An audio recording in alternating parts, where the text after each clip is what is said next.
तो आज हमें बात करनी है laws of Mendel and monohybrid and dihybrid cross. सबसे पहले हमें इस टॉपिक को कवर करने के लिए जिन दो बातों पे फोकस करना पड़ेगा वो है मेंडल के वर्क और उसके सक्सेस के बारे में। ठीक है, यानी कि उसने जो काम किया था और उसे जो सक्सेस मिली उसके पीछे की वजह। इसके बाद हम लोग बात करेंगे मोनोहाइब्रिड एंड डाइहाइब्रिड क्रॉस किस तरीके से किया जाता है, और इसके बाद हमें समझना है कि इस क्रॉसेस के बेसिस पे मेंडल ने अपने लॉज कैसे दिए या क्या लॉज उसने दिए। तो स्टार्टिंग कर दे मेंडल से। तो हमने स्टार्टिंग में भी पहले पिछली वीडियो में भी हमने कहा था कि फादर ऑफ जेनेटिक्स जो है ग्रेगर जॉन मेंडल को बोला जाता है, G.J. मेंडल। तो इनके बारे में अगर मैं स्टार्टिंग से बात करूं तो मैंने लास्ट वीडियो में भी इसमें थोड़ा बताया था आपको कि Gregor John Mendel science graduate थे, लेकिन उसके बाद जो है ये प्रीस्ट बन गए। लेकिन अपने चर्च के अंदर जो गार्डन था उस गार्डन के अंदर लगभग 7 सालों तक इन्होंने पाइसम सटाइवम, जिसे आप लोग गार्डन पी बोलते हैं, इसके ऊपर काम किया। ये टाइम था 1856 टू 1863, 7 ईयर्स। तो इन 7 सालों तक इन्होंने गार्डन पी जो थी, जिसे आप पाइसम सटाइवम कहते हैं, इसके ऊपर काम किया।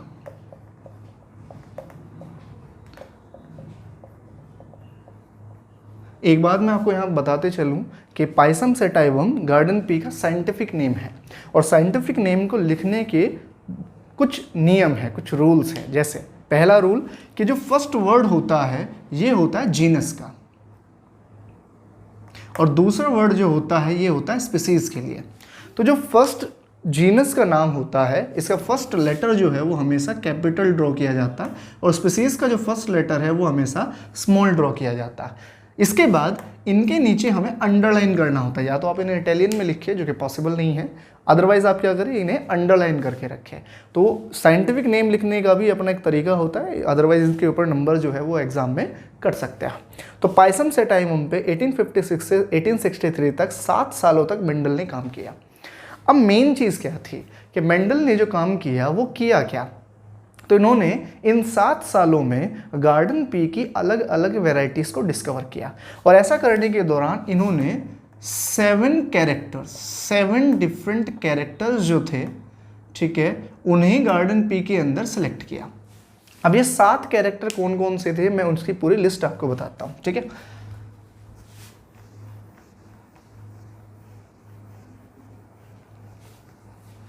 इन 7 कैरेक्टर में सबसे पहला कैरेक्टर जो था, हमें साथ साथ ऐसे कवर करते हुए चलेंगे। तो सबसे पहला जो कैरेक्टर था वो था हाइट के लिए। हाइट के बेसिस पे ध्यान रखिएगा, प्लांट को 2 तरीके से इसके 2 कंट्रास्टिंग फॉर्म हो सकते हैं हाइट के, जिसे हमने एलील कहा था। पहला टॉलनेस एंड द ड्वार्फनेस। जो फर्स्ट में लिख रहा हूँ डेफिनेटली ये आपका डोमिनेंट कैरेक्टर है, और नीचे वाला रिसेसिव कैरेक्टर। तो टॉल का मतलब प्लांट जो है उसकी हाइट ज़्यादा है या प्लांट जो है उसकी हाइट कम है, इसी के बेसिस पे से टॉल या ड्वार्फ कहा जाता है। ठीक है, तो किसी प्लांट की हाइट इसका एक कैरेक्टर है, और टॉल और ड्वार्फ इसके कंट्रास्टिंग फॉर्म या एलील है। दूसरे कैरेक्टर की अगर हम बात करें तो ये कैरेक्टर हम लोग ले सकते हैं इसके सीड से। सीड के हिसाब से अगर हम कंसिडर करके चले तो ध्यान रखिएगा सीड में 2 कैरेक्टर हम लोग कवर कर सकते हैं। ठीक है, सीड के अंदर 2 कैरेक्टर आ सकते हैं। इसमें जो पहला कैरेक्टर आता है वो आता है सीड के कलर का, और दूसरा कैरेक्टर आता है सीड की शेप का। ठीक है, तो यानी कि अगर हम प्लांट की हाइट के बाद उसके सीड के कैरेक्टर को कंसिडर करते हुए चले तो first character height, second character seed colour, और थर्ड कैरेक्टर सीड शेप। तो सीड कलर के बिहाफ पर ये 2 तरह के हो सकते हैं। पहला जो है seed yellow and the second seed is green, यानी कि सीड के मामले में येलो डोमिनेंट कैरेक्टर था जबकि ग्रीन जो था वो रिसेसिव कैरेक्टर था। बात समझ में आई? तो यहाँ से ध्यान रखिएगा येलो और ग्रीन कलर ये बेसिकली कलर के बिहाफ पे है कि वो पीला दिखाई पड़ रहा है कि ग्रीन दिखाई पड़ रहा है। आप जान ही रहे हो, सीड का मतलब है जो मटर को आप खोलते हो अंदर से जो मटर के दाने निकलते हैं, these are the seeds of Pisum sativum, तो वो अगर पीले रंग के है तो येलो, और अगर हरे रंग के है तो ग्रीन। घर में जो हम लोग मटर खाते हैं उसके जनरली सीड्स ग्रीन होता है।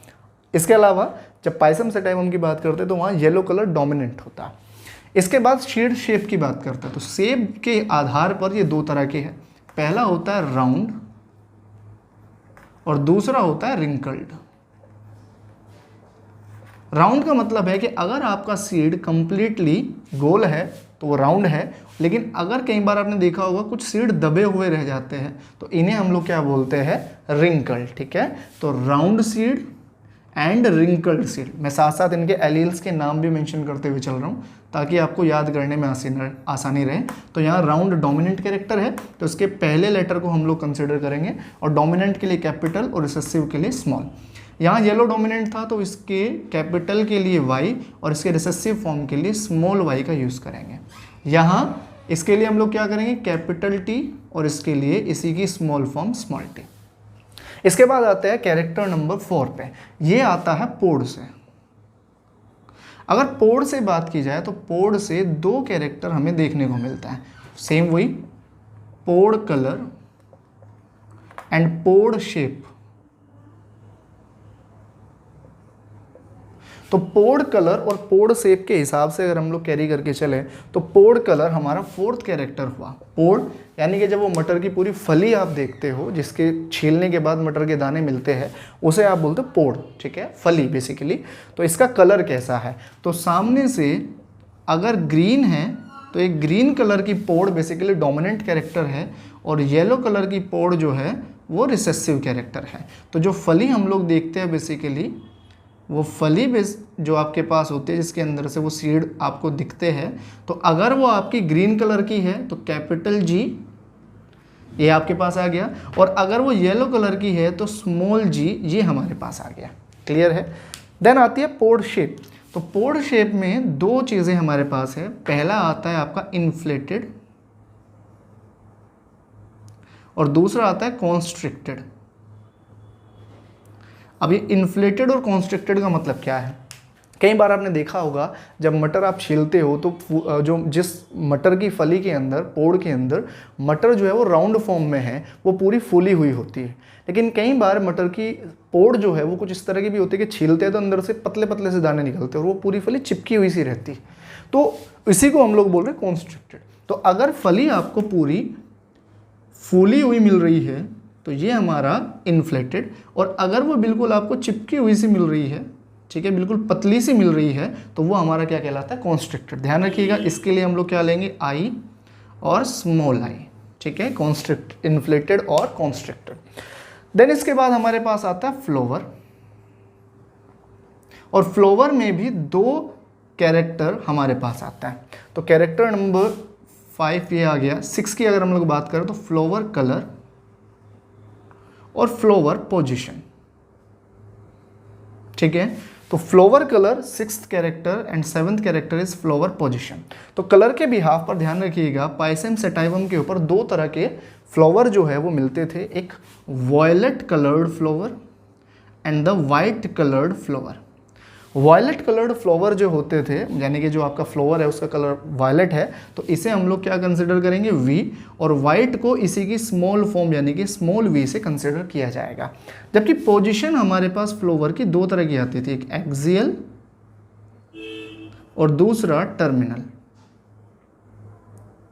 एक्सियल चूंकि डोमिनेंट है तो इसका कैपिटल ए, और टर्मिनल के लिए इसी का स्मॉल है। अब एक बार ये समझ लेते हैं ये एक्सियल और टर्मिनल का मतलब क्या है। मान करके चलिए कि हमारे पास एक पौधा है, एक फ्लावर, एक कोई प्लांट है, और इस प्लांट के अंदर ये ब्रांचेस हैं। ठीक है, तो अगर आपके फ्लावर इन ब्रांचेस पे आते हैं इस तरीके से, तो इसे हम लोग बोलते हैं एक्सियल।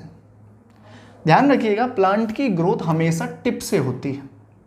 ठीक है, तो अगर आपके फ्लावर साइड ब्रांचेस पे आ रहे हैं तो ऐसे में टिप खाली है, और ये टिप खाली होने की वजह से इस प्लांट की ग्रोथ लगातार चलती रहेगी ऊपर की साइड। ठीक है, लेकिन अगर मान करके चलिए कि प्लांट के अंदर अगर आपका फ्लावर टिप पे आ जाए, ऐसे पे आपकी टिप जो है वो बाउंडेड हो गई, ठीक है, क्योंकि फ्लावर के आ जाने से टिप जो है उसका ऊपर बढ़ना लगभग असंभव हो गया। तो ऐसे में इस प्लांट की ग्रोथ जो है वो टर्मिनेट हो जाती है, तो इसे बोला जाता है टर्मिनल पोजीशन।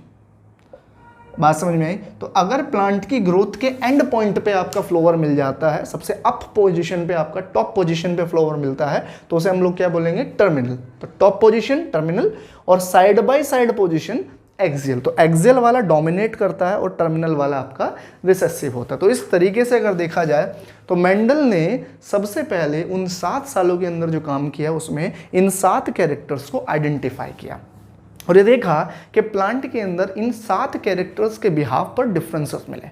यानी कि कुछ प्लांट ऐसे थे जिनमें वायलेट कलर के फ्लावर आते थे, कुछ ऐसे थे जिनमें वाइट कलर के आते थे। कुछ प्लांट उन्हें टॉल दिखे, कुछ डॉर्फ दिखे, कुछ के अंदर सीड्स ग्रीन मिले, कुछ के अंदर येलो मिले, कुछ की पोड ग्रीन मिली, कुछ की पोड येलो मिली, कुछ के सीड आपके राउंड मिले, कुछ के रिंकल्ड मिले, जबकि कुछ की पोड आपको कॉन्स्ट्रिक्टेड मिली, कुछ की इन्फ्लेटेड। तो इन अलग अलग तरह के फ्लावर्स को सबसे पहले उन्होंने कंसिडर किया। देन उसके बाद उनके ऊपर क्रॉस करना, उनका पॉलिनेशन करना उन्होंने स्टार्ट किया और 7 सालों तक अलग अलग जनरेशन्स के ऊपर पॉलिनेशन करने के बाद जो रिजल्ट्स उन्होंने आइडेंटिफाई किए, ठीक है, स्टैटिकली जो उन्होंने रिजल्ट लिए, उन्हीं के थ्रू बाद में जाकर के इन्होंने लॉज ऑफ मेंडल या लॉज ऑफ इनहेरिटेंस दिए। बात समझ में आती है? अब बात करते हैं कि इनके ऊपर जब मेंडल ने काम किया, जो क्रॉस किए, तो मेंडल इतने सक्सेसफुल क्यों हुए? ठीक है, हमने उन्हें फादर ऑफ जेनेटिक्स बोला था। दूसरे लोग इतने सक्सेसफुल क्यों नहीं हुए? तो डेफिनेटली उन्होंने कोई ना कोई ऐसी पैरामीटर या कोई ना कोई ऐसे कैरेक्टर्स लिए, कोई ना कोई ऐसी चीज़ें ली जिनकी वजह से वो सक्सेस हुए। तो उनका डिस्कस हमें करना है, तो ध्यान से देखें।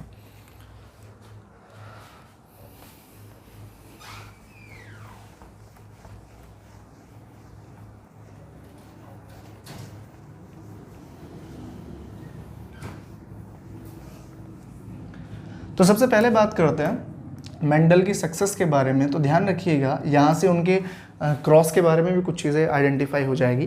तो मेंडल के सक्सेस की कई सारी वजह थे। सबसे पहली वजह थी पाइसम सेटाइवम, यानी कि उन्होंने अपने क्रॉस के लिए जो प्लांट सेलेक्ट किया था पाइसम सेटाइवम, इसको सेलेक्ट करना ही उनके लिए सबसे पहला इंपॉर्टेंट पॉइंट था। अब ऐसा क्यों, उसकी बारे में समझ लेते हैं। पाइसम सेटाइवम जो है ये एनुअल प्लांट है। इट मीन्स 6 महीनों के अंदर लगभग 6th मंथ से 1 ईयर मैक्सिमम इसकी ग्रोथ हो जाती है। यानी कि लगभग हर 6 महीने में, 6 में ये प्लांट जो है इसकी एक जनरेशन कंप्लीट हो जाती है और नेक्स्ट जनरेशन आ जाती है। मैक्सिमम ड्यूरेशन 1 ईयर है। तो इस दौरान पाइसम सेटाइवम ग्रो कर जाता है। इस तरीके से अगर देखा जाए तो एक ही साल के अंदर आप 1 या 2 या उससे भी ज़्यादा जनरेशन्स को आइडेंटिफाई कर सकते हो। तो ऐसे में आप 6-7 सालों में कई सारी जनरेशन्स को स्टडी कर सकते हो।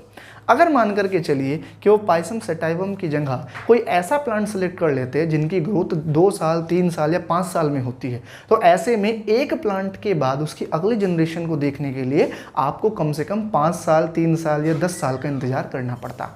तो ऐसे में एक्सपेरिमेंट के अंदर जो जनरेशन्स थी वो लगातार आपको मिलती गई, जल्दी आपको मिलती गई, तो ये एक बेनिफिट हुआ। दूसरा, पाइसम सेटाइवम जो थे वो बेसिकली सेल्फ पॉलिनेटेड प्लांट थे। सेल्फ पॉलिनेटेड प्लांट होने का फ़ायदा क्या है? देखिए नॉर्मली क्या होता है, हमने लास्ट टॉपिक में एक पॉइंट कवर किया था, वेरिएशन के बारे में हमने कहा था कि अगर हम देखते हैं तो एक जनरेशन के बाद जो नेक्स्ट जनरेशन आती है उसमें कैरेक्टर्स डिफ़र करते चले जाते हैं। जैसे हमें हमारे कैरेक्टर्स पेरेंट्स से मिले हैं, लेकिन हम बिल्कुल हूबहू अपने पेरेंट्स के साथ रिसेंबल नहीं करते, यानी कि हमारे अंदर वो कैरेक्टर्स कुछ ना कुछ डिफरेंट होकर के, वेरी करके हमारे अंदर आते हैं, जिससे वेरिएशंस जनरेट होता है। अब अगर मान करके चलिए कि एक प्लांट, मान करके चलिए ये हमारे पास कोई प्लांट है और इसके अंदर यहाँ इस फ्लावर में ये फीमेल पार्ट है और ये मेल पार्ट है, ठीक है, यहाँ एंथर है और यहाँ इसका फीमेल पार्ट है। अब मान करके चलिए चूंकि एक ही फ्लावर है तो एक ही सीड से ये ग्रो हुआ होगा डेफिनेटली, क्योंकि पूरा प्लांट एक ही सीड से ग्रो हुआ होगा, तो इस सीड के अंदर जो जीन्स रहे होंगे वही जीन्स इस प्लांट की हर एक सेल के पास रहे होंगे। तो डेफिनेटली जो पोलन यहाँ पर है उस पोलन और अंदर जो ओव्यूल या आपके पास एग सेल है उसके पास भी जो क्रोमोसोम्स है, जो जीन्स है वो सेम है। ऐसे सिचुएशन में अगर ये पोलन सेम एग को जाकर के फर्टिलाइज करता है तो इनके जीन्स में कोई डिफरेंस नहीं है। अब डेफिनेटली अगर कोई डिफरेंस ही नहीं है तो जाहिर सी बात है कोई वेरिएशन भी नहीं है। इसे आप ऐसे समझ करके चलिए कि अगर मैं एक गिलास पानी के अंदर एक और गिलास पानी मिक्स कर दूं तो क्या कोई नई चीज़ बनेगी? नहीं, बिल्कुल नहीं, क्योंकि दोनों पानी है तो उनके मिलने से डेफिनेटली वो पानी ही रहने वाला है। लेकिन अगर मैं पानी को चाय के अंदर मिक्स कर दूं तो ये क्या बन जाएगा? चाय पानी, है ना। इसे ही समझ गए ना। तो बेसिकली अगर मैं बात करूं तो आपको वेरिएशंस तब मिलते हैं जब दो अलग अलग चीज़ें आपस में मिलती है। तो चूंकि एक ही प्लांट है और एक प्लांट के सभी हिस्सों के अंदर जो प्लांट पार्ट्स है वो भी सिमिलर है, तो ऐसे में कोई नया कैरेक्टर इजाद नहीं होगा। तो इट मीन्स अगर प्लांट सेल्फ पॉलिनेटेड है तो उसके अंदर वेरिएशंस नहीं होंगे। इसी को हम लोग बोलते हैं प्योर फॉर्म, ठीक है, या प्योर कैरेक्टर। तो पी प्लांट के अंदर जो कैरेक्टर्स थे वो प्योर कैरेक्टर थे। प्योर कैरेक्टर कहने का मतलब मेरा है होमोजाइगस होना। तो इनके अंदर जितने भी कैरेक्टर थे वो जनरली सभी कैसे थे? होमोजाइगस थे। लेकिन अब ऐसे सिचुएशन में अगर आप समझें कि वो सेल्फ पॉलिनेटेड है, जनरली होमोजाइगस मिलता है, तो ऐसे सिचुएशन में हम उसके अंदर वेरिएशंस कैसे जनरेट करते हैं, हम उसके अंदर उस वेरिएशंस को कैसे स्टडी करते हैं। तो इसकी एक खास बात ये थी कि पायसम सैटाइवम भले ही सेल्फ पॉलिनेटेड था लेकिन उसके अंदर क्रॉस पॉलिनेशन करवाया जा सकता था। यानी कि अगर हम अपनी तरफ से प्रयास करें, हम कोशिश करें तो उसके अंदर क्रॉस पॉलिनेशन के चांसेस बने रहते थे। इसका मतलब हम चाहे तो अगर मान करके चलो दूसरा प्लांट कोई यहाँ है और उसके पास ये यहाँ पर पोलन है।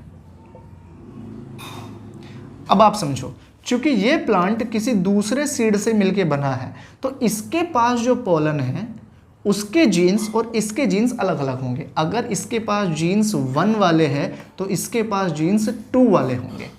अब ऐसे सिचुएशन में मान करके चलिए अगर इसके पोलन इसके एग को फर्टिलाइज करते हैं तो इस सिचुएशन में चूंकि दोनों के जीन्स अलग है, अब दो अलग अलग चीज़ें आपस में आकर के मिल रही है तो वेरिएशन होने के चांसेस बने रहेंगे। बात समझ में? तो जैसे मैंने अभी एग्जांपल दिया था कि अगर आप किसी चाय को पानी के साथ मिक्स कर देते हो तो अब जो रिजल्टेंट मिला है ना तो वो प्रॉपरली चाय है ना तो वो प्रॉपरली पानी है, तो ऐसे में नया कैरेक्टर इजाद हो गया। तो यहाँ भी सेम वही कंडीशन है कि इस तरह के जीन्स और अलग अलग तरह के जीन्स के मिलने से एक नया कैरेक्टर सामने आएगा। तो ये कैरेक्टर इम्प्योर हमें मिलने वाले, हेट्रोजाइगस हमें मिलने वाले हैं।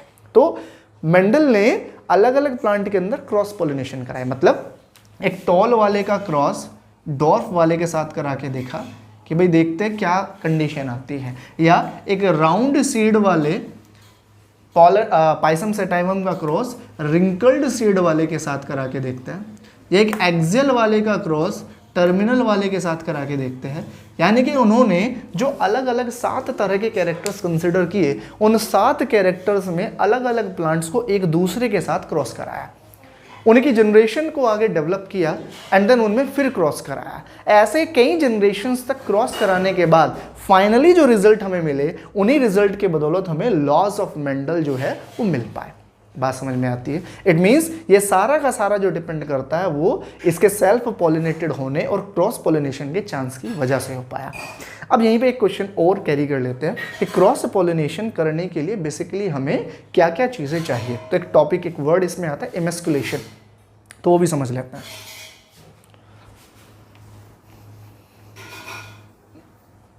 नॉर्मली मान के चलते कि मेरे पास एक प्लांट है और ये इसमें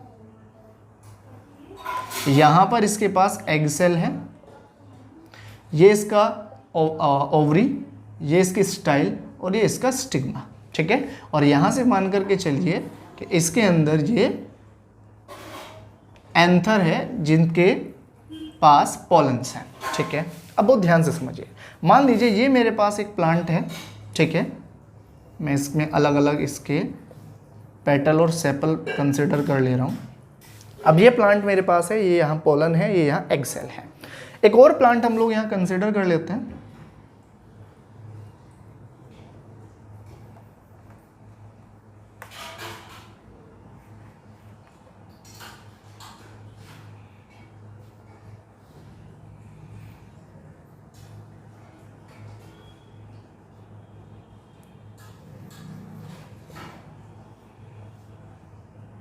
ये कंडीशन। अब बहुत ध्यान से समझ के चलते हैं, दो मेरे पास प्लांट आ गए, इसके पास पोलन 1 वाले हैं, इसके पास पोलन 2 वाले हैं, ठीक है, ये दोनों पी प्लांट है, इसके पास भी यहाँ एग सेल है और इसके पास भी यहाँ एग सेल है। अब अगर मुझे इसके साथ क्रॉस पॉलिनेशन कराना है तो एक बात दिमाग में रखिए, इनके अंदर सेल्फ पॉलिनेशन होता है। तो मान करके चलिए कि मैं इसके पोलन को इसके ऊपर लाने वाला हूँ, यानी कि मेरी इंटेंशन है कि यहाँ से जो ये पोलन है इसे ला करके इसकी ओवरी पर मुझे लेकर के आना है, ठीक है। मैं इसे अलग मार्क से बना देता हूँ ताकि समझना थोड़ा आसान हो जाए। यानी कि इसके पास जो पोलन थे, इस पोलन को मुझे इसके एग सेल तक लेकर के आना है, ठीक है। तो मेरी इंटेंशन है इस पोलन को यहाँ लाना, तो क्रॉस पॉलिनेशन हो जाएगा, अलग अलग कैरेक्टर्स एक साथ आकर के मिलेंगे, वेरिएशन जनरेट होंगे। लेकिन मेन प्रॉब्लम क्या है कि इसके पास ऑलरेडी इसके अपने पोलन भी है, और चूंकि ये सेल्फ पोलिनेशन करता है तो हो सकता है कि इससे पहले कि मैं पोलन यहाँ लाता, इससे पहले ये सेल्फ पोलिनेशन कर जाए। तो पोलिनेशन से पहले हमें ये चाहिए कि हम इसके सारे पोलन्स को पहले, एंथर्स को पहले यहाँ से निकाल दें। तो कैंची से, ठीक है, सीजर का यूज़ करके हम इसके एंथर्स को यहाँ से पहले काट देंगे, ठीक है। ऐसा करने से इस फ्लावर के पास सिर्फ और सिर्फ फीमेल पार्ट गाइनोशियम बचेगा, एंड्रोशियम हमने यहाँ से रिमूव कर दिया। इसी प्रोसेस को बोला जाता है इमेस्कुलेशन। इमेस्कुलेशन, बात समझ में? तो पहले यहाँ इमेस्कुलेशन कर दें, देन उसके बाद यहाँ से इस पॉलन को यहाँ से निकाले, इस एंथर को यहाँ से निकाले और उसके पॉलन्स को आकर के चुपचाप इसके स्टिग्मा के ऊपर डाल दें। स्टिग्मा इन पॉलन्स को अंदर ले जाएगा और एक्सेल के साथ फर्टिलाइजेशन कर देगा। लेकिन प्रॉब्लम अभी भी है। मान करके चलिए कि मैं इसके एंथर हटा चुका, इसके पोलन को मैं यहाँ लेके गया, लेकिन इससे पहले कि मैं इसके पोलन यहाँ डालता और डालने के बाद छोड़ता, हो सकता है उसी दौरान कोई और पोलन भी एयर से उड़ता हुआ यहाँ आ जाए। क्योंकि जाहिर सी बात है, अगर मान लीजिए हवा चल रही है और हवा में यहाँ से कोई पोलन उड़ करके यहाँ आ गया तो डेफिनेटली क्या होगा, उस पोलन के फर्टिलाइजेशन के चांसेस भी बन जाएंगे। तो जैसे ही आप अपने पोलन को इसके स्टिग्मा के ऊपर डालें, तुरंत यहाँ से इसके ऊपर एक पॉलीथीन कवर कर दें। ऐसा करने से क्या होगा, पॉलीथीन की कवरिंग के बाद बाहर से अगर कोई पोलन आता भी है तो उसके अंदर घुसने के चांसेस 0 हो जाएंगे। क्लियर होगी बात? इसे बोला जाता है कैपिंग और बैगिंग। तो आप प्राइमरीली क्या करेंगे, इमेस्कुलेशन करेंगे, देन पॉलन को ट्रांसफर करेंगे अपने गाइनोशियम के स्टिग्मा के ऊपर, एंड देन कैपिंग और बैगिंग करके उसे सेफ गार्ड कर देंगे। तो that is the process of cross pollination. तो हमने क्या कहा, मेंडल के सक्सेस होने में सबसे पहला कारण क्या था, पायसम सेटाइवम का कम टाइम पर ग्रो कर जाना। दूसरा, सेल्फ पॉलिनेटेड होना जिससे हमें होमोजाइगस कैरेक्टर्स मिल सके। तीसरा, क्रॉस पॉलिनेशन के चांसेस होना। और चौथी जो इंपॉर्टेंट बात थी वो ये था कि पायसम सेटाइवम को ग्रो करने के लिए हमें बहुत ज़्यादा खर्च नहीं करना पड़ता, यानी कि हमें बहुत ज़्यादा देखभाल या रख रखाव इस करने की ज़रूरत नहीं है। तो एक तरह से हम कह सकते हैं ईजीली ग्रो है। आप बहुत कम ध्यान दे करके भी पायसम सेटाइवम को ईजिली ग्रो कर सकते हो। तो हमें बहुत ज़्यादा खर्चा नहीं करना है, बहुत ज़्यादा ध्यान नहीं रखना है, बहुत ज़्यादा नरिशमेंट नहीं देना है। तो एक तरीके से ईजिली हैंडल्ड एक्सपेरिमेंट ये हमारे लिए हो सकता है। तो ये कुछ वजह थी जिसकी वजह से मेंडल जो है वो अपने काम में इतने ज़्यादा, मैं कह सकता हूँ, सक्सेसफुल हो पाए। बात समझ में आई? बाकी भी और बहुत सारी चीज़ें हो सकती है, लेकिन ये कुछ मेन है जो बोर्ड एग्जाम के हिसाब से हमें याद रखनी है। अब आता है नेक्स्ट बात पे कि मोनो हाइब्रिड और डाई हाइब्रिड क्रॉस बेसिकली है क्या और किस तरीके से हम इन क्रॉस को कंसिडर करें, ठीक है।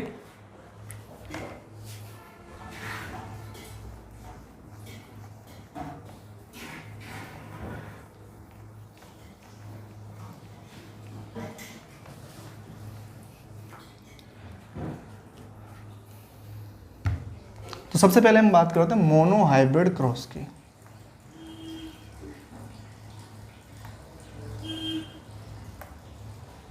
अब ये हाइब्रिड या हाइब्रिडाइजेशन, ये वर्ड क्या होता है पहले आप इसे समझ लें।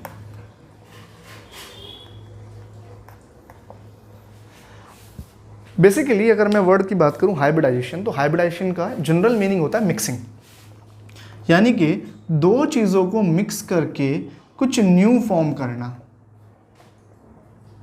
यानी कि अगर हम कोई न्यू फॉर्मेशन करना चाहते हैं by mixing of two different things, ठीक है, तो दो अलग अलग चीज़ों को मिला करके कुछ नया अगर आप बनाना चाहते हो तो इसे बेसिकली हाइब्रिडाइजेशन बोला जाता है। अब क्वेश्चन ये आता है कि हमारे यहाँ इस टॉपिक में हाइब्रिडाइजेशन का मतलब क्या है। तो होता क्या है, मेंडल ने ऐसे दो प्लांट सेलेक्ट किए जो किसी एक कैरेक्टर में डिफरेंट थे, मतलब हमारे पास 7 कैरेक्टर है, पी प्लांट के पास 7 कैरेक्टर है, अभी हम पढ़ करके आए हैं। उन 7 कैरेक्टर में से किसी एक कैरेक्टर में अगर प्लांट के अंदर डिफरेंस है, बाकी 6 बराबर है, किसी एक कैरेक्टर में डिफरेंस है, यानी कि 2 प्लांट ऐसे सेलेक्ट किए, मान लीजिए एक प्लांट टॉल है, बाकी 6 के 6 कैरेक्टर सिमिलर है, दूसरा प्लांट डॉर्फ है, बाकी 6 सिमिलर है, तो 6 कैरेक्टर्स में सिमिलर है, सिर्फ एक कैरेक्टर डिफरेंट है, हाइट, एक प्लांट टॉल है, एक प्लांट डॉर्फ है, तो आप इन दोनों प्लांट्स को आपस में मिक्स कर दें, ठीक है। तो हमारे पास मिक्सिंग हो गई 2 अलग अलग कैरेक्टर्स की, एक टॉल एक डॉर्फ, बाकी 6 सिमिलर है। और ऐसा करने के बाद जो ये प्रोसेस है मिक्सिंग की, जिससे कि हम नए कैरेक्टर्स जनरेट कर पाए, इसी को हम लोग क्या बोलेंगे, हाइब्रिडाइजेशन। चूंकि इस हाइब्रिडाइजेशन में मैंने सिंगल कैरेक्टर को कंसिडर किया है, इसीलिए यहाँ वर्ड क्या यूज किया गया, मोनो हाइब्रिड। बात समझ में? तो मोनो मीन्स सिंगल, तो आप किसी सिंगल कैरेक्टर को कंसिडर करके कोई क्रॉस कंसिडर कर रहे हो, कोई क्रॉस करवा रहे हो, इसलिए हमने इसे क्या कहा, मोनो हाइब्रिड क्रॉस। बात समझ में आती है? अब चलते हैं आगे। अब मोनो हाइब्रिड क्रॉस बेसिकली करते कैसे हैं? तो मोनो हाइब्रिड क्रॉस कराने के लिए हमें पेरेंट्स, ठीक है, प्योर पेरेंट्स चाहिए। Pure parents in the sense, मान लीजिए प्योर टॉल, अगर हम कैरेक्टर को टॉल और ड्वार्फ लेकर के चल रहे हैं तो प्योर टॉल और प्योर ड्वार्फ। अब ये प्योर टॉल और प्योर ड्वार्फ का मतलब क्या है कि टॉल और ड्वार्फ दोनों के दोनों होमोजाइगस होने चाहिए। एक को मैं फादर मान करके चल रहा हूँ और एक को मैं मदर मान के चल रहा हूँ। तो फादर के लिए साइन आपको याद रखना है, एक गोला बनाना है, गोले के ऊपर एरो बनाना है। जबकि मदर के लिए आपको साइन क्या बनाना है, गोला और उसके नीचे एक प्लस का सिंबल बनाना है, ठीक है। तो ये फादर और मदर के लिए होता है।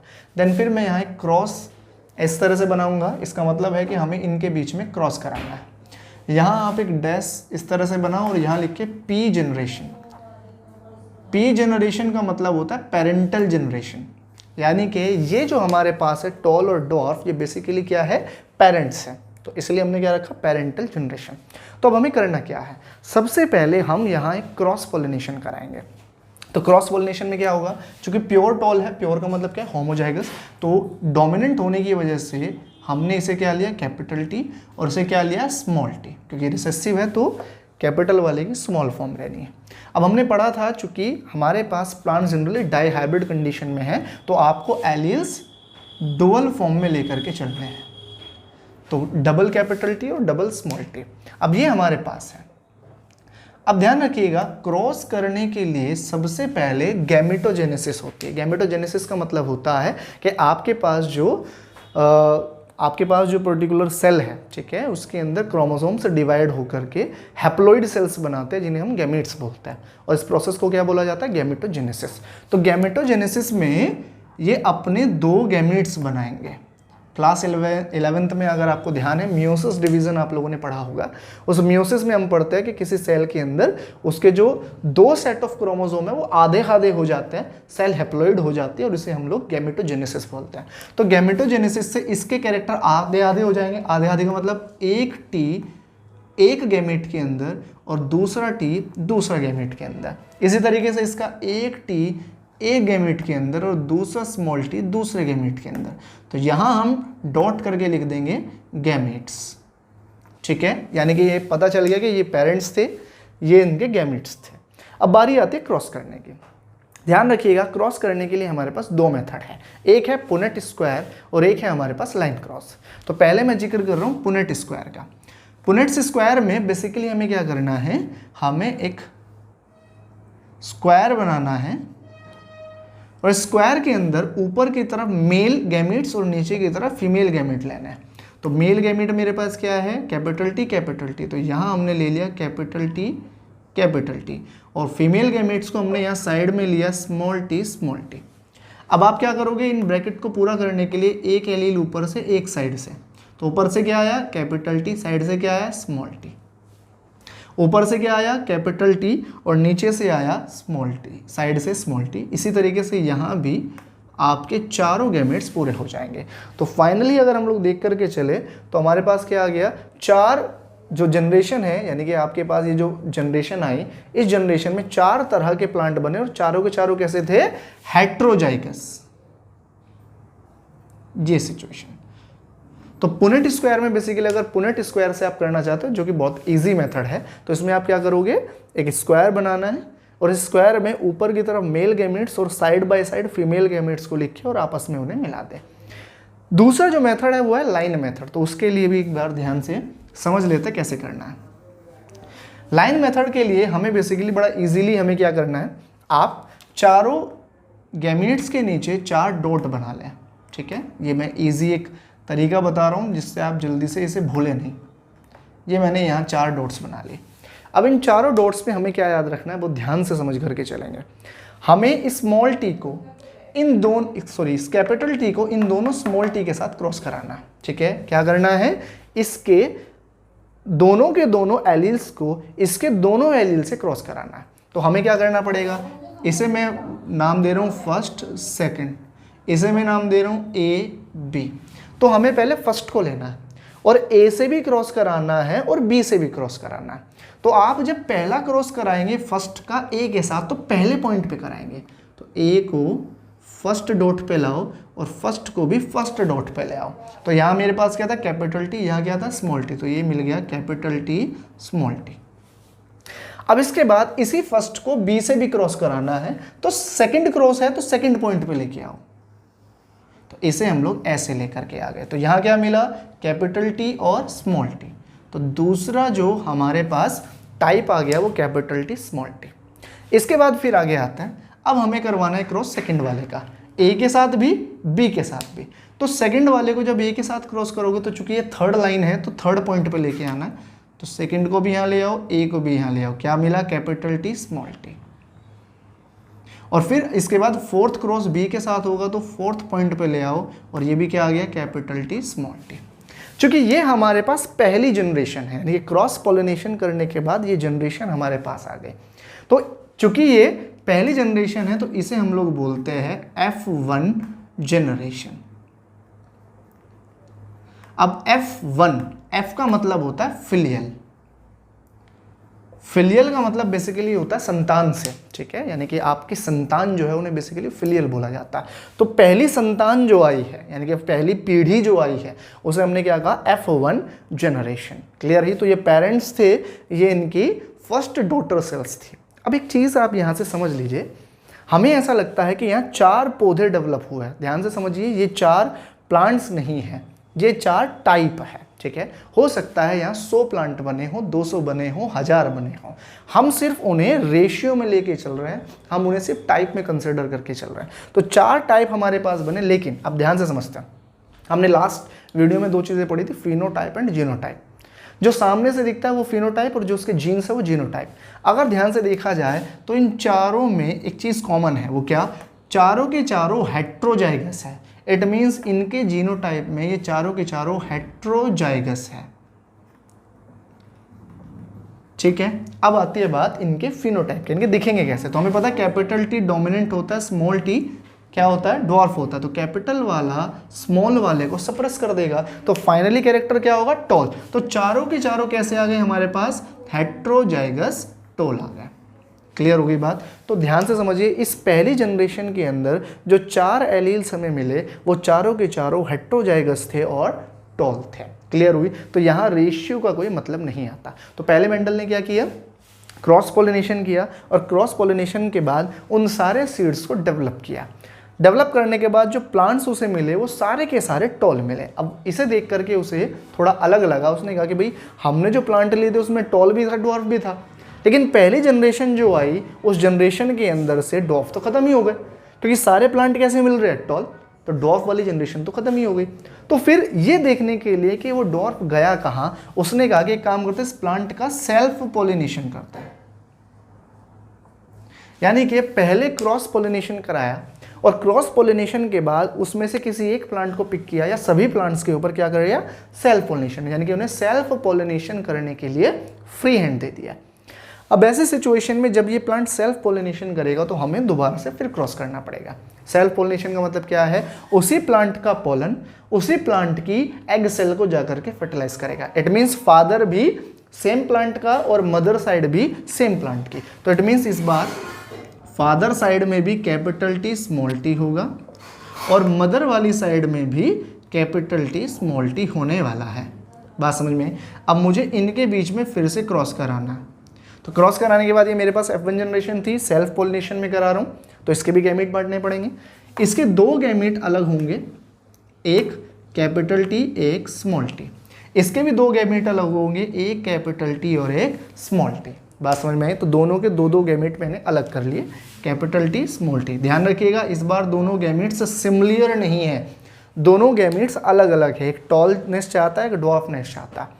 अब इसका क्रॉस करने के लिए हम लोग क्या करेंगे, ये मैंने यहाँ इसे डॉट किया, लिख दिया कि ये गैमीट्स है। एंड देन इसके बाद क्रॉस कराने के लिए हम लोग क्या कर रहे हैं, वही सेम लाइन क्रॉस करा रहे हैं और 4 डॉट यहाँ कैरी कर रहे हैं। इसे मैंने फर्स्ट मान लिया, इसे सेकंड, इसे ए, इसे बी। ठीक है, अब यहाँ से हम क्या करते हैं, फर्स्ट वाले का क्रॉस ए से भी करना है, फर्स्ट वाले का क्रॉस बी से भी करना है। तो फर्स्ट लाइन पे लिया और फर्स्ट लाइन पे हमें क्या मिला, capital T and capital T. तो जो पहली जनरेशन का फर्स्ट प्लांट हमें मिला वो मिला कैपिटल टी कैपिटल टी। फिर इसके बाद फर्स्ट को बी से भी क्रॉस करना है, तो इसे दूसरी डॉट पे हम लोग लेकर के आ रहे हैं और यहाँ हमें क्या मिला, capital T and small T. ठीक है, देन इसके बाद सेकंड वाले को ए से क्रॉस करना है, तो थर्ड डॉट पे हम लेके आ गए, क्या मिला, स्मॉल टी कैपिटल टी। तो कैपिटल वाला पहले लिखा करता है, तो कैपिटल टी स्मॉल टी। इसके बाद फोर्थ और लास्ट क्रॉस हमने यहाँ किया और ये क्या मिला, small T and small T. अब अगर ध्यान से देखिए तो ये मेरे पास जो है सेकंड जनरेशन आ गए, यानी कि ये पेरेंटल जनरेशन, ये उनकी पहली पीढ़ी और ये दूसरी पीढ़ी। ठीक है, तो इसे हम लोग क्या लिखेंगे, F2 जनरेशन, तो सेकंड फिलियल जनरेशन। अब ध्यान से देखिए, इस जनरेशन में एक बड़ी अलग बात हुई, वो ये कि इस बार वापस से आपका ड्वार्फ कैरेक्टर रीजनरेट हो गया। तो अगर आप कंसिडर करके चले तो ये जो पहले वाला आपका प्लांट है, इसमें दोनों कैपिटल टी है, तो डेफिनेटली ये प्योर टॉल है। ठीक है, इस वाले में क्या हुआ, दोनों स्मॉल टी है, तो ये कैसा है, ड्वार्फ है, वो भी प्योर ड्वार्फ है। ठीक है, और अगर मैं बीच वालों को देखूं तो ये दोनों बीच वालों में कैपिटल टी स्मॉल टी है, कैपिटल वाला डोमिनेंट है, वो स्मॉल वाले को प्रेस करेगा, तो ये दोनों के दोनों कैसे मिले, टॉल होंगे, लेकिन कैसे, हेट्रोजाइगस। तो they are heterozygous tall. Clear हो गई बात? तो हमें जो प्लांट मिला उसमें टॉल भी मिला, ड्वार्फ भी मिला और टॉल हेट्रोजाइगस भी मिला। इट मीन्स अगर मैं वापस से रिकंसिडर करूं तो एक बात समझ में आई कि पहली जनरेशन में जो ड्वार्फ वाला कैरेक्टर गायब हो गया था, सारे टॉल मिले थे, सेकंड जनरेशन में और ड्वार्फ कैरेक्टर वापस से रीजनरेट हो गया। बात समझ में आई? अब ध्यान से देखिए, क्योंकि यहाँ ना तो चारों के जीन्स मैच करते हैं, जीनोटाइप मैच करता है, ना फिनोटाइप मैच करता है, तो यहाँ हम लोग इससे रेशियो निकाल सकते हैं। तो रेशियो अगर हम लोग बात करें तो ध्यान से देखें, सेम दो रेशियो हमें दिखाई पड़ते हैं। पहला ratio phenotype ratio. Phenotype ratio का मतलब जो कैरेक्टर हमें सामने से दिख रहे हैं उनका रेशियो। तो सामने से मुझे इस जनरेशन में दो कैरेक्टर दिखे, एक टॉल और एक ड्वार्फ।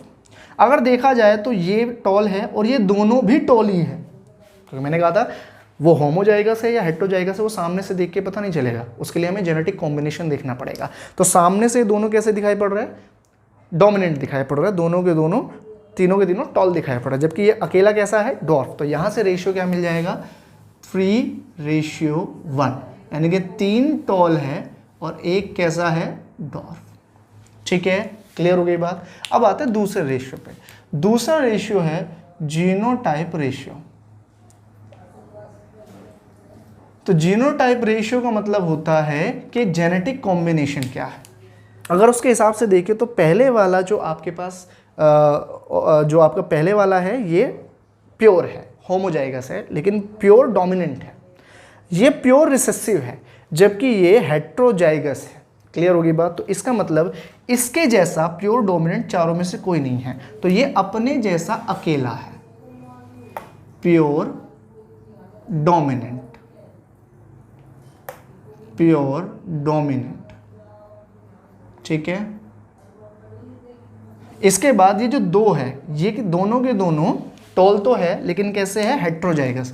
तो दो एक तरह के हैं और ये दोनों कैसे है, हेट्रोजाइगस। और लास्ट वाला जो अकेला है वो अपनी तरह का अकेला है, ये कैसा है, प्योर रिसेसिव। तो इस तरीके से हमें क्या रेशियो मिल गया, 1:2:1। तो इस 1:2:1 में एक प्योर डोमिनेंट, एक प्योर रिसेसिव और दो कैसे है, हेट्रोजाइगस है। तो that is the meaning of monohybrid cross and these are the ratio and result. I think आप समझ गए होंगे। अब आते हैं अगले क्रॉस पे, टाई हाइब्रिड क्रॉस। ये किस तरीके से करना है।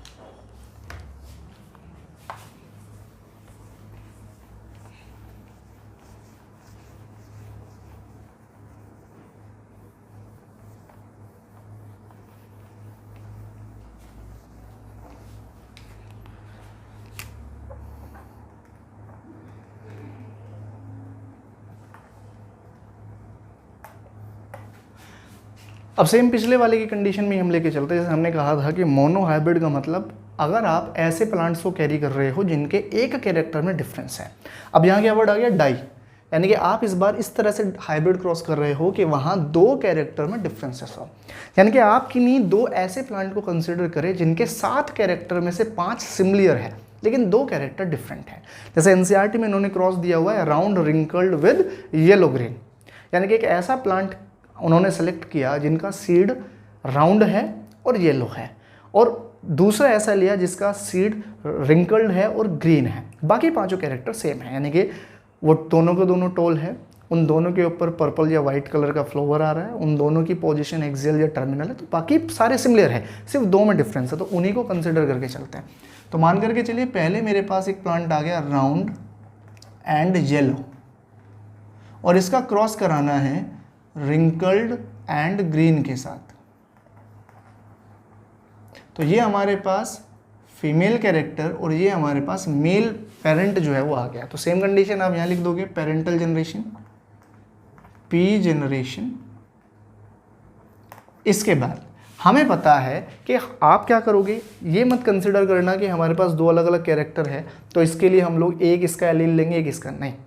क्या हर कैरेक्टर के अपने डुप्लीकेट यानी कि अपना डिप्लॉयड कैरेक्टर, हर कैरेक्टर के पास अपना डिप्लॉयड एलील होता है। तो ये चीज़ आप दिमाग में रख करके चलें कि अगर ये राउंड येलो है तो राउंड और येलो दोनों ही सिचुएशन में एलील्स मेरे पास डुप्लीकेट फॉर्म में होंगे। मतलब राउंड के लिए कैपिटल आर है तो ये भी डिप्लॉयड फॉर्म में होगा, कैपिटल आर कैपिटल आर। इसके अलावा येलो मेरे पास डोमिनेंट है तो इसके भी दोनों एलील वहाँ कैपिटल वाई होंगे। तो हर एक एलील, हर एक कैरेक्टर के लिए हमें अलग अलग डुप्लीकेट एलील्स लेने हैं। सेम कंडीशन यहाँ रिंकल्ड के लिए इसकी स्मॉल फॉर्म, क्योंकि ये राउंड का रिसेसिव फॉर्म है तो इसी की स्मॉल फॉर्म हमें लेनी है, स्मॉल आर।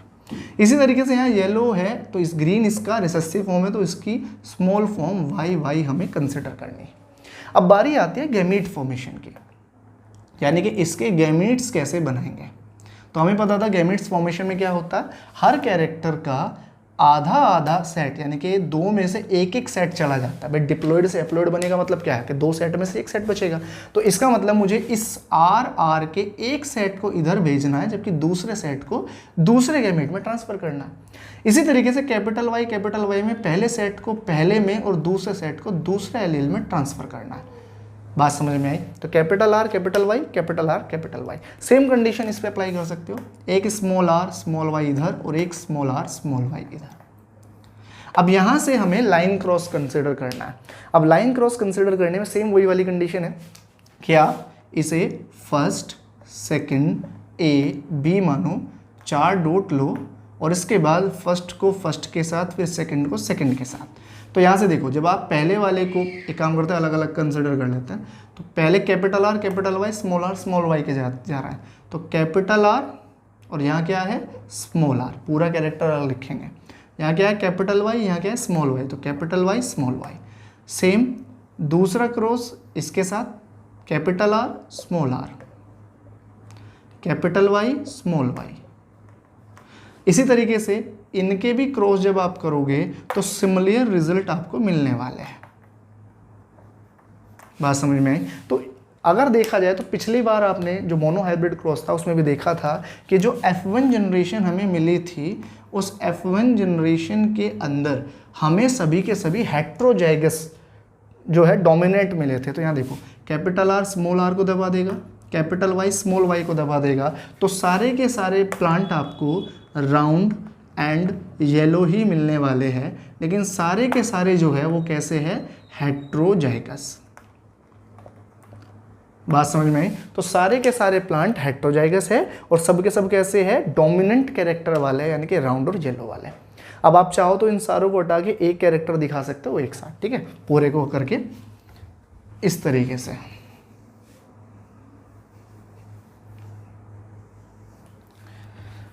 आप यहाँ सीधा सीधा इस तरीके से बना सकते हो, capital R small r capital Y small y, ठीक है। और ये हमारे पास क्या आ गया, F1 जनरेशन।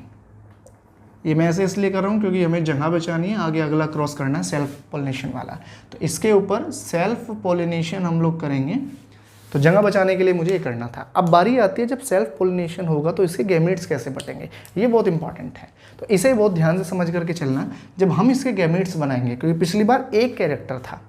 और ध्यान करिए, एक कैरेक्टर के लिए जब हमने गैमेट बनाए थे दो दो गैमेट बने थे, लेकिन इस बार हमारे पास दो कैरेक्टर एक साथ है। तो इसके गैमेट कैसे बनाएंगे, इसके लिए एक छोटा सा मेथड आप ध्यान रखो। अगर मेरे पास ये capital R small r capital Y small y है, तो जैसे अभी मैंने आपको कहा था फर्स्ट सेकंड और ए और बी मानने के लिए, वैसे ही करो। कैपिटल आर को फर्स्ट, स्मॉल आर को सेकंड, कैपिटल वाई को ए और स्मॉल वाई को बी मान लो।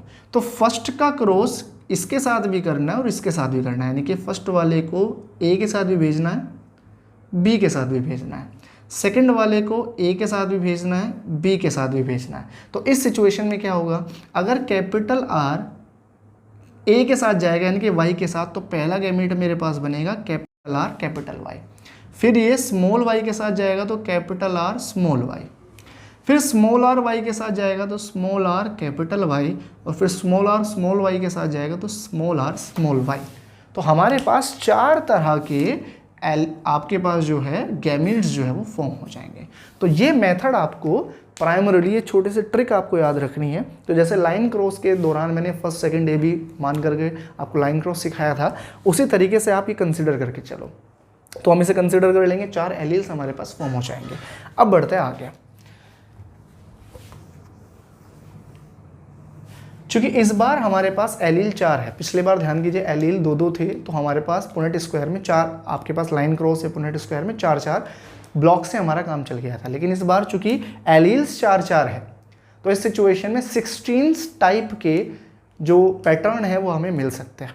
तो लाइन क्रॉस में 16 लाइन्स को ड्रॉ करना बड़ा प्रॉब्लम क्रिएट करेगा, इसलिए हम जो इजी मेथड है पुनेट स्क्वायर उसे ही फॉलो करेंगे। तो ध्यान से समझे, पुनेट स्क्वायर करने के लिए हमें क्या करना है, तो हमारे पास 4 एलील मेल वाले हैं। कौन कौन से हैं, वो चारों एलील मेल वाले हैं, capital R capital Y capital R small y, small r capital Y small r small y. इसी तरीके से जो 4 एलील्स हमारे पास फीमेल्स वाले हैं उन्हें भी जरा एक बार कंसिडर कर लेते हैं।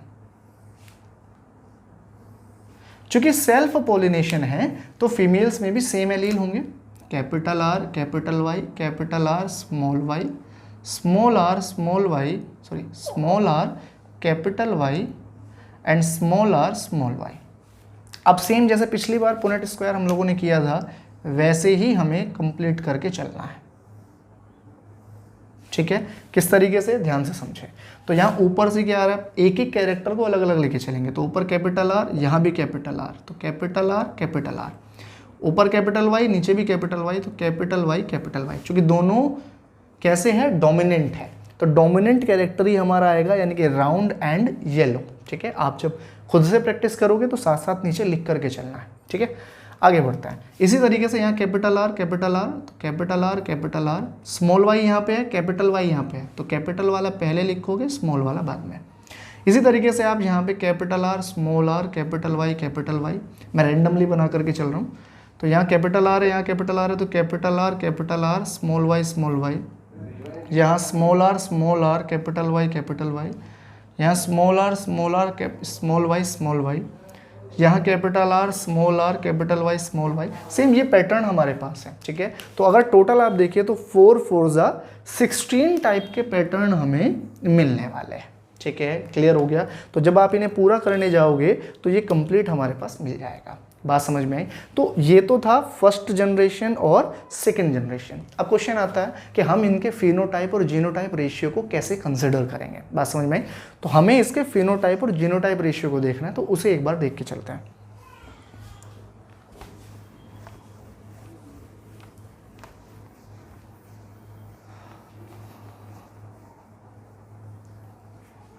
तो ध्यान से समझिए, अगर मैं इसके फिनोटाइप रेशियो को लेके चलूं, तो मैं फिनोटाइप रेशियो आपको याद करना है, इसका फिनोटाइप रेशियो होता है 9:3:3:1। ठीक है, अब ये 9:3:3:1 में कौन है? तो 9:3:3:1 में 9 होगा राउंड येलो, 3 होगा राउंड रिंकल्ड, ठीक है, और इसके बाद हमारे पास होगा राउंड येलो, राउंड ग्रीन। ठीक है, इसके बाद हमारे पास होगा रिंकल्ड येलो, और एक अगला जो होगा वो होगा रिंकल्ड ग्रीन।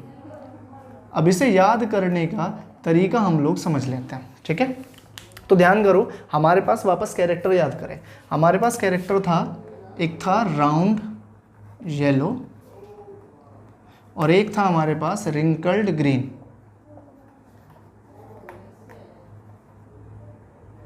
तो अगर मैं इन दोनों कैरेक्टर को ध्यान करूं तो आपको क्या करना है? सबसे पहले जो डोमिनेंट वाले कैरेक्टर है उसे पकड़ना है। डोमिनेंट वाला कैरेक्टर सबसे ज़्यादा मिलता है, तो आप क्या करो, इसका डोमिनेंट कैरेक्टर क्या था? राउंड। इसका क्या था? येलो। तो पहले हम क्या करेंगे? राउंड और येलो लिखेंगे, सबसे ज़्यादा होगा 9। फिर हम क्या करेंगे? राउंड को रहने देंगे और रिंकल का रिसेसिव फॉर्म लेंगे।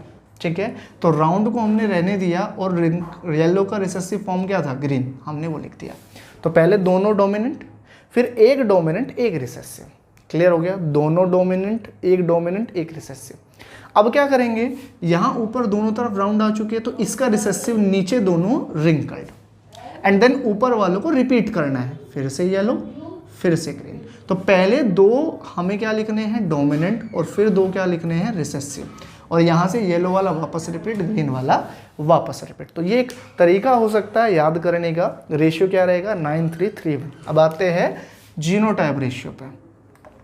इसका जीनोटाइप रेशियो थोड़ा सा टिपिकल होता है याद करना, लेकिन वो भी आसान हो जाएगा। कैसे? ध्यान से देखो, इसका नॉर्मल रेशियो होता है 1:1:1:4:4:4:1:1। तो चूंकि काफ़ी सारे नंबर हो जाते हैं, अगर आप ऐड कर लो तो 1 2 3 and 1 4 to 6 10 12 13 14 15 and 1 16, तो 16 है। लेकिन मेन मुद्दा है याद करने का। तो ध्यान से देखो, 121, ये 121 आप याद कर सकते हो। इसके बाद क्या है? 242। अगर आप इसे 2 टाइम्स कर दो तो क्या आ जाएगा?